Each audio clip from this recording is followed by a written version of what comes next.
dangerous journey. You've seen the footage. I've actually visited the refugee camps in Calais, and I can't overstate the horror of the conditions. I know the jungle, so-called jungle, was cleared, but now hundreds more have come back in horrific conditions. And we have a moral responsibility to child refugees. And if this agreement between Macron and Theresa May means that both sides are stepping up to their responsibilities to refugees, then that's obviously a good thing. I mean, the British Red Cross say 220 child migrants have arrived in the UK so far because of the Alf Dubs Amendment, Labour Lord. Now, the government ended that last year and set a limit of 480 children. Is that, in your mind, an arbitrary figure? Should the cap be lifted? It's a completely arbitrary figure. The number of child refugees that we take should be determined by need, not by an arbitrary figure. There are local authorities who are willing to take these children. It's extraordinary to me that people should be arguing the toss about saving children from the awful conditions around Calais at the present time. Right, so you think it should be whatever, I mean, there shouldn't be a limit at all. We could take thousands if that is the need. I believe it's about need. I believe we can't have an arbitrary cap, but I also believe that both sides have to step up to their responsibilities. One of the problems on the French side has been it takes an inordinately long length of time to apply for refugee status if you're in France. And the voluntary organisations dealing with this issue believe the French themselves could do more. But no, I won't set an arbitrary limit on the number of desperate children we welcome to this country. Just stay with us for a moment while I turn to my guests. Kate Andrews, do you think it should be, as Diane described, a case of taking in unaccompanied child refugees on a basis of need, no limit?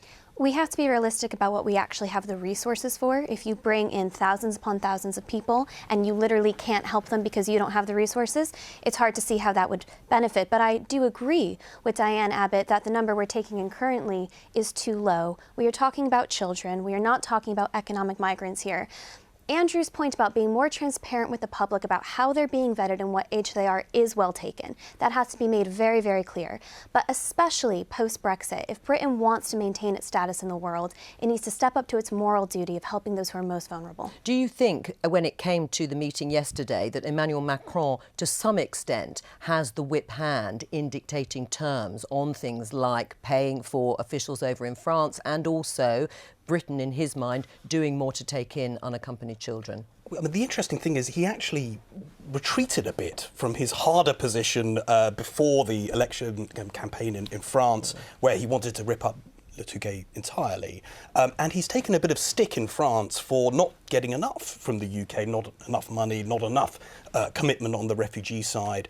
So I think that there's probably quite an interest on the UK side to ensure that level of engagement in taking on the UK's responsibilities is there to protect this agreement, because if the debate starts in France about why is the border in France rather than in the UK, that might be quite difficult to contain. I mean, Diane Abbott, do you believe that freedom of movement needs to continue even after we leave the EU? And what checks, if any, then, should there be on those coming in?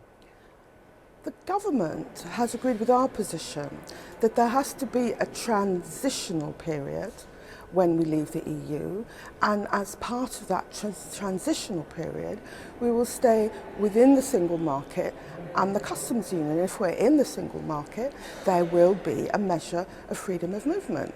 But I return to the argument that we should be taking more of these child refugees, and there can't be thousands of them because there aren't thousands of people around Calais, and I just think that's a way of ducking our moral responsibilities.